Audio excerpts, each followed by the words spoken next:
How to add text in Zoomerang. In this video, I'm going to show you how you can easily do this.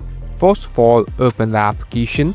Now here, you can edit a video or import the video that you want. So here I'm tapping on one.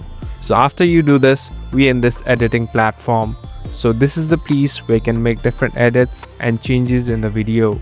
Now, in order to enter a text, here on the bottom, there's an icon of text. Simply tap on it.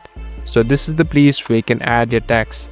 Here simply enter the text and you can even have different fonts and styles as you like. So it's up to you and the way you want to customize. At last, tap on the stick button and you're all set to go. Now you can easily edit and place it wherever you want. Thank you for watching this video. I hope this video will help you.